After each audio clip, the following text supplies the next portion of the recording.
여기를 한번 잡아. 추운가? 어. 이것도 괜찮은 것 같은데 이불을 잘 덮어. 추우니까. 어? 아빠 이불 안 덮은 거하고 이불 덮은 거하고 차이가 엄청나더라. 당연하지. 엄청나지. 원아, 어? 잘 자고 좋은 꿈 꾸거라. 어? 아빠가 우리 원이 사랑해. 메리 크리스마스. 아, 어?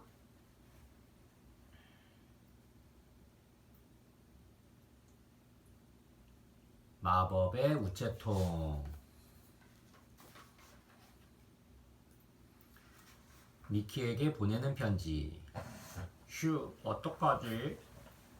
나는 집으로 돌아가는 길에 책가방 속에서 꾸깃꾸깃해진 수학 시험지를 꺼냈다. 미루 20점. 시험지에 적힌 점수를 소리내어 읽어봤다.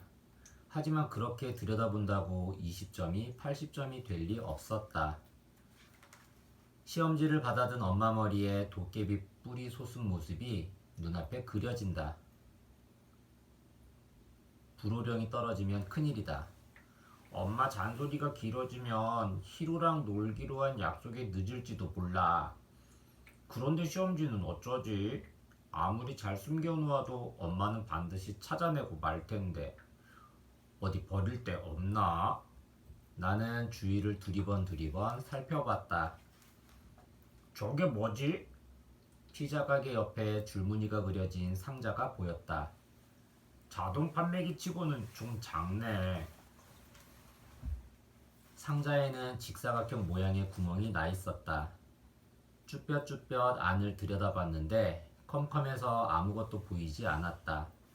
안에서는 휘잉하는 바람 소리만 들릴 뿐이었다. 아무리 고민해봐도 도저히 모르겠다. 에잇! 나는 큰맘 먹고 시험지를 구멍 속에 넣어봤다.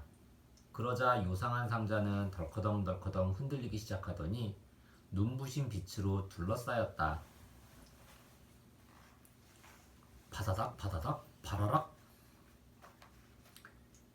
신비로운 소리가 들리고 난 뒤 슝 하고 공기가 빨려 들어가는 소리가 났다. 대체 뭐지? 시험지가 어떻게 됐는지 걱정되었지만 어쨌든 사라졌으니 상관없었다. 아, 약속 늦겠다. 나는 후다닥 집으로 달려갔다. 집에 도착하자마자 책가방을 현관에 아무렇게나 던져놓고 곧바로 놀러 나갔다.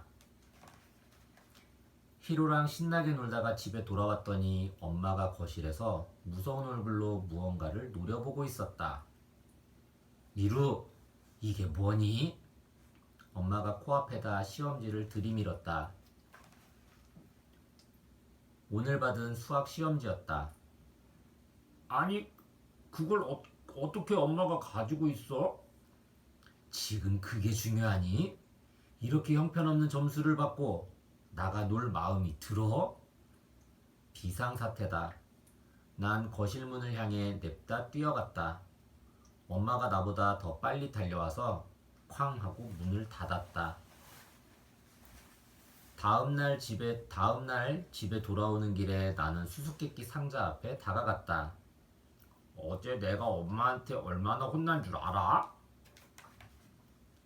시험지는 무슨 영문인지 우리 집 우편함에 들어있었던 모양이다. 피자 가게 아저씨가 배달해줬을 리는 없고 대체 어떻게 우리 집까지 왔을까? 엄마는 이렇게 말했다.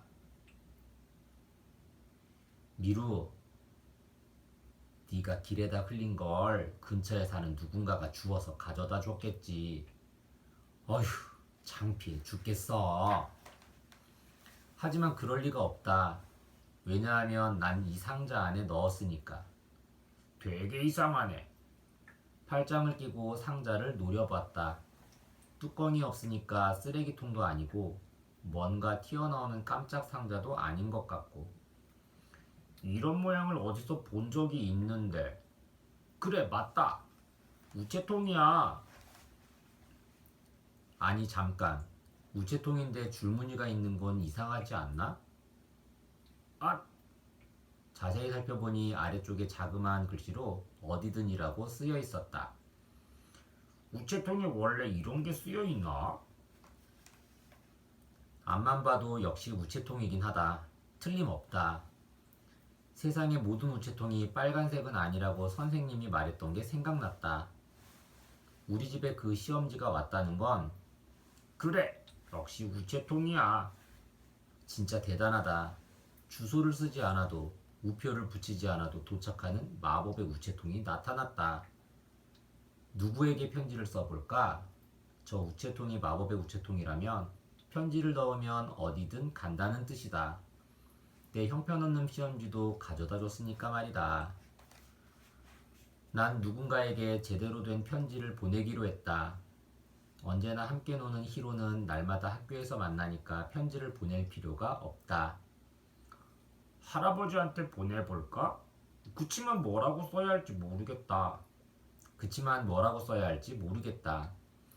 그러고 보니 1년 전에 전학 간 미키는 잘 있나? 예전에 지우개를 빌렸다가 돌려주는 걸 까먹었다.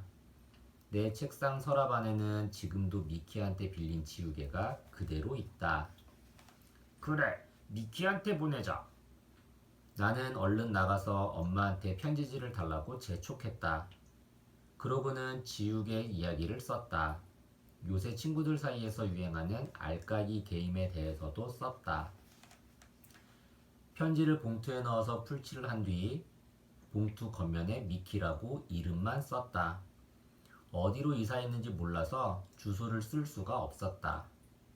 걱정이 되긴 하네. 하지만 이미 편지를 썼으니 보내보지 뭐. 나는 편지를 들고 마법의 우체통으로 달려갔다. 심호흡을 하면서 천천히 우체통에 편지를 넣었다. 그러자 우체통은 시험지를 넣었을 때처럼 또다시 덜커덩덜커덩 흔들리더니 빛을 뿜어냈다. 바다닥 바다닥 파라락. 흔들리는 게 멈추더니 마지막에는 슝. 그 소리가 들리자 왠지 잘 도착했을 것 같은 예감이 들었다. 2주일 뒤. 내 앞으로 편지가 도착했다. 미키가 보낸 편지였다. 무사히 도착했구나. 기쁜 마음에 얼른 봉투를 열어보았다. 미키는 건강하게 잘 지내는 듯 했다. 세상에, 미국에 살고 있다고 했다. 지우개는 마음대로 쓰라고 했다. 놀랍게도 미키가 사는 동네에서도 알까기 게임이 인기가 많단다. 미국에서도 유행하다니 정말 신기했다.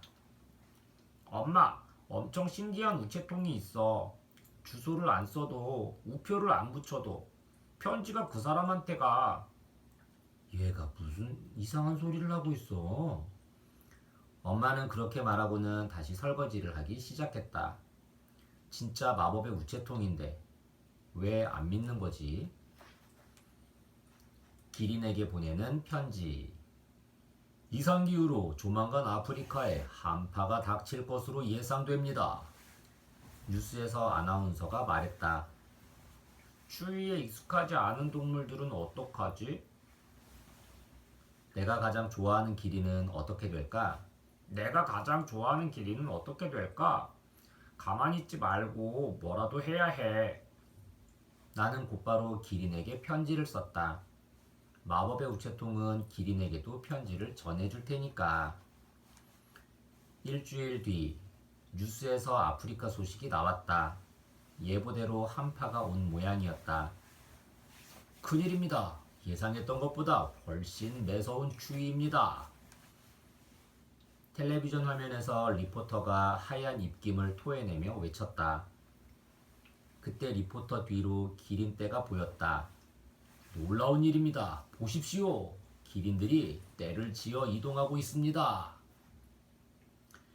이곳 아프리카에 사는 기린들이 일주일 전부터 이렇게 이동해서 몇 군데에 모여 있다고 합니다. 저쪽을 봐주십시오.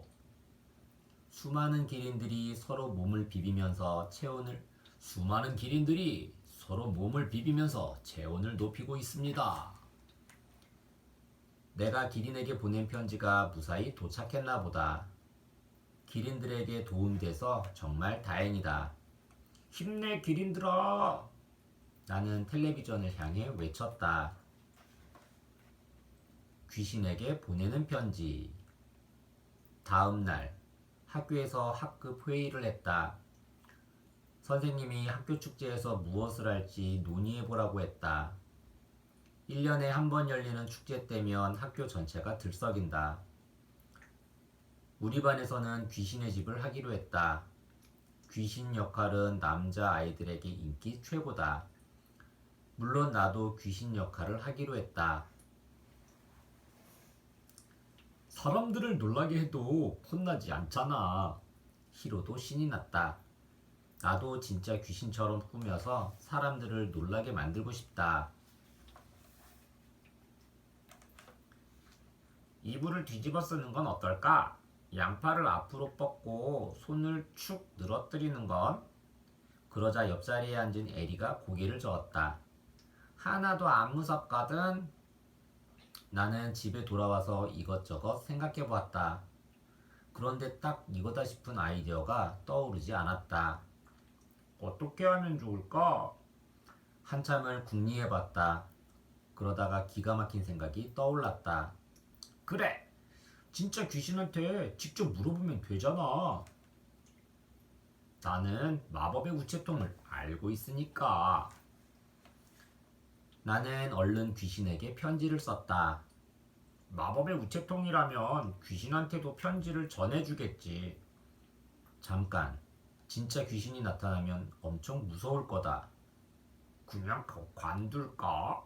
아니야, 진짜 귀신처럼 보이려면 이 방법이 최고야. 귀신의 집을 성공시켜야지. 나는 마음을 굳게 먹고 귀신에게 편지를 썼다. 3일 뒤, 자고 있는데 이상한 기운이 느껴졌다. 깍! 나도 모르게 비명을 질렀다. 진짜 귀신이 나타나다니. 흐흐흐, 어때? 무섭지? 귀신이 눈앞에 나타나자 오줌을 쌀 뻔했다. 네가 나한테 편지를 보냈니? 무엇을 도와줄까?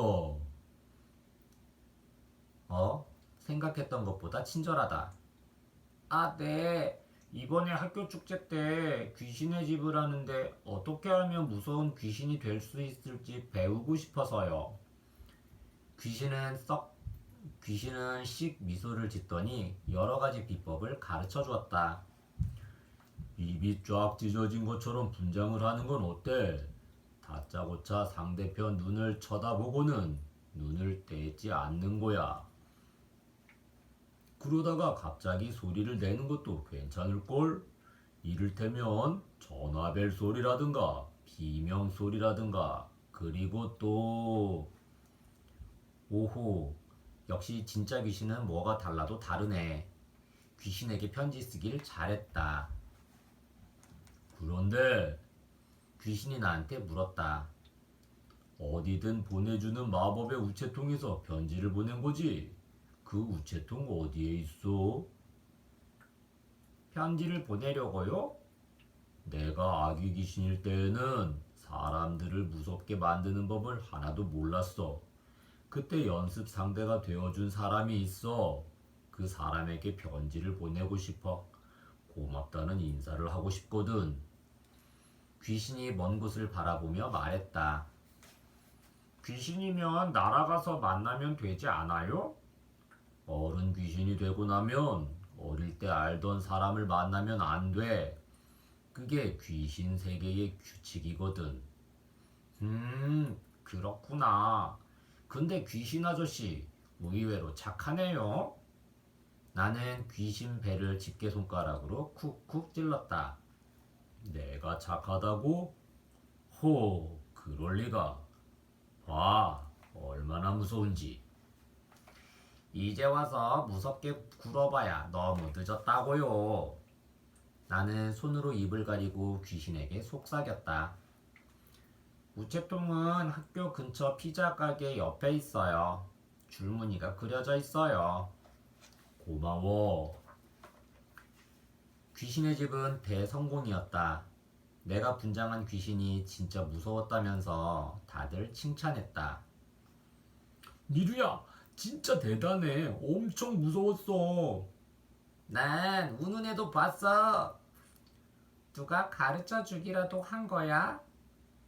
나는 아무 말도 할 수 없었다. 아니, 진짜 귀신한테 배웠다고 어떻게 말해?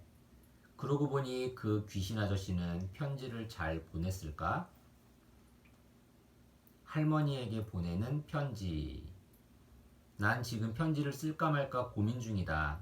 할머니한테 사과해야 할 일이 있다. 그런데 할머니는 지금 천국에 있다. 천국까지 편지가 갈까? 귀신한테도 갔는데 천국에도 가겠지. 내가 좀 더 어렸을 때 할머니 댁 정원에는 금목서라는 나무가 있었다. 할머니가 소중히 아끼던 나무였다.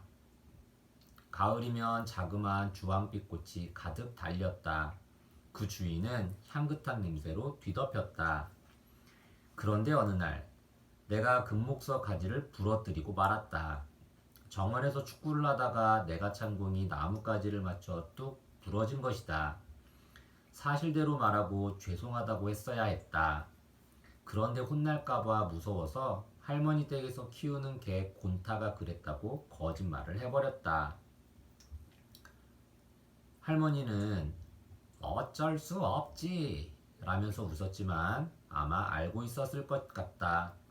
나뭇가지를 부러뜨린 게 곤타가 아니라는 걸. 그 뒤로 금목서는 새 순을 돋아내지 못하고 말라 죽고 말았다. 슬퍼하는 할머니 얼굴이 지금도 생각난다. 할머니는 그해 겨울에 돌아가셨다. 2달 뒤에는 뒤따르듯이 곤타도 죽고 말았다. 이제 와서 사과를 드린다고 해도 할머니께서 용서해 주실까? 그렇지만 할머니에게 미안한 마음이 지금껏 남아있어서 편지를 써서 사과하기로 결심했다. 몇 번이나 고쳐 써서 편지를 완성했다. 할머니께 사과 드려야 할 일이 있어요. 할머니께서 소중히 아끼시던 금목서에 대한 거예요. 나뭇가지를 부러뜨린 건 곤타가 아니라 저예요. 혼날까봐 무서워서 거짓말을 했어요. 죄송해요. 그리고 만약 할머니 옆에 곤타가 있다면 곤타에게도 전해주세요. 곤타야, 미안해. 미루 올림. 꼭 할머니께 전해줘. 나는 기도하는 마음으로 우체통에 편지를 넣었다. 할머니에게 편지를 쓴 지 1달이 지났다. 기대는 안 했지만 역시 답장은 오지 않았다. 마음 한구석에서 할머니한테 괜찮다는 말을 듣고 싶었는지도 모르겠다. 모든 게 내 마음대로 되지는 않나 봐. 편지를 쓰지 않는 게 나았을까? 아니 잠깐만. 만약 할머니한테 편지가 가지 않았다면 답장도 오지 않는 게 당연하다. 아무리 마법의 우체통이라 해도 천국까지 편지를 가져다 줄 수 없나 보다. 아쉽기는 했지만 한편으로 다행스러웠다. 평소처럼 피자 가게 옆을 지나가고 있었다. 아, 사라졌다. 줄무늬 우체통은 사라지고 평범한 우체통이 있었다. 어디서나 볼 수 있는 평범한 빨강 우체통. 다급하게 주위를 살펴봤지만 마법의 우체통은 어디에도 보이지 않았다. 그때 마침 우체부 아저씨가 보여서 물어봤다. 여기에 있던 줄무늬 우체통은 어디 갔어요? 우체부 아저씨는 무슨 말인지 모르겠다는 듯 고개를 갸웃거렸다. 줄무늬 우체통? 그런 우체통은 없는데. 그리고 이 우체통은 오늘 새로 설치한 거야. 응? 그게 무슨 말이지? 그럴 리가 없다. 어제까지 바로 여기에 마법의 우체통이 있었는데 말이다. 집에 돌아와 간식을 먹으면서 생각해봤다. 마법의 우체통은 어디로 간 걸까? 공사하는 사람이 딴 데 가져간 걸까? 그때 청소 중이던 로봇 청소기가 내 발에 부딪혔다. 로봇 청소기는 자기가 알아서 돌아다니며 청소를 한다. 혼자 여기저기 움직이면서 구석구석까지 청소하는 똑똑한 청소기다. 그 모습을 보다가 순간 깨달았다. 맞다! 마법의 우체통도 자기가 알아서 움직이는 거야. 어디든이라는 건 어디로든 편지를 보내주기도 하고 어디에든 나타날 수 있다는 뜻이었다. 그러고 보면 그날도 갑자기 눈에 띄어서 깜짝 놀랐었잖아. 나는 창가에 서서 처음 줄무늬 우체통을 봤을 때를 떠올렸다. 왠지 그리워졌다. 지금도 어느 동네에 불쑥 나타나서 누군가를 위해 편지를 보내주고 있을까? 그런 생각을 하면서 하염없이 하늘을 올려다봤다. 며칠 뒤 할아버지에게서 전화가 왔다. 베로야, 놀라지 마라. 정원에 있는 금목서가 3년 만에 꽃을 피웠단다. 완전히 말라 죽었다고 생각했는데 말이다. 금목서에 주황빛 꽃이 활짝 피었다고 한다. 메로한테 보여주고 싶구나. 전화기 너머로 할아버지가 기뻐하는 기색이 느껴졌다. 네 할머니가 살아있으면 얼마나 기뻐했겠니? 할머니가 꽃을 피워주신 게 틀림없다. 내 편지가 도착한 거다. 고마워, 마법의 우체통. 할아버지께 편지를 써야겠다. 책상 위에 편지지를 펼쳐놨다. 그러자 마법의 우체통이 생각나서 피식 웃음이 났다. 편지에다 우표를 붙이고 빨강 우체통을 향해 걸어갔다. 다음번에 마법의 우체통을 만나면 누구한테 편지를 보낼까? 어디에서든 다시 만날 수 있으면 좋겠다. 생각 술술 야. 미루는 다시 마법의 우체통을 만났을까요? 다음은 미루가 마법의 우체통을 처음 만난 장면이에요. 보기에서 빈칸에 들어갈 알맞은 낱말을 찾아 적어볼까요? 보기, 꾸깃꾸깃, 덜커덩덜커덩, 두리번 두리번, 쭈뼛쭈뼛. 1. 미루는 집으로 돌아가는 길에 책가방 속에서 꾸깃꾸깃해진 수학시험지를 꺼냈어요. 2. 미루는 시험지를 버리려고 주위를 두리번 살펴봤어요. 3. 미루의 눈에 이상한 상자가 보였어요. 쭈뼛쭈뼛 안을 봤지만 아무것도 보이지 않았어요. 4. 시험지를 넣자 상자가 덜커덩 흔들리기 시작했어요. 미루가 마법의 우체통으로 편지를 보낸 대상과 편지의 내용을 찾아 선으로 이어볼까요?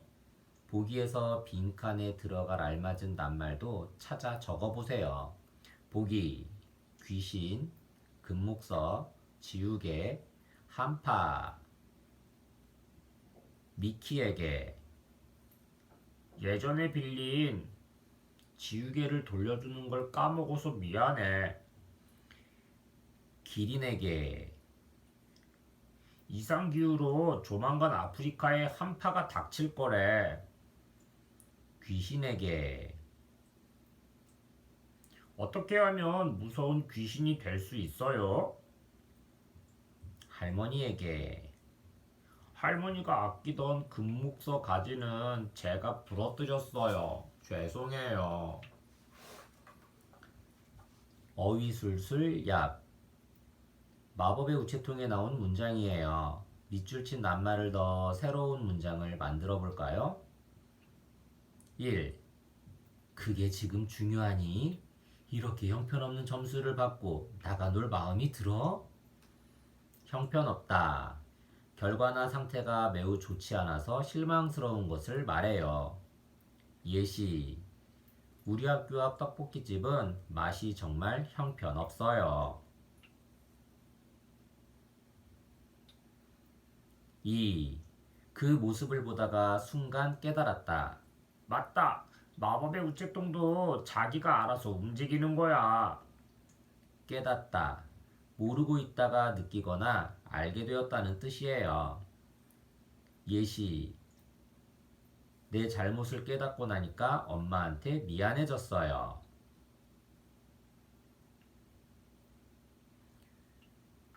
미루는 우체통에 버린 줄 알았던 시험지가 엄마 손에 있는 것을 보고 화들짝 놀랐어요.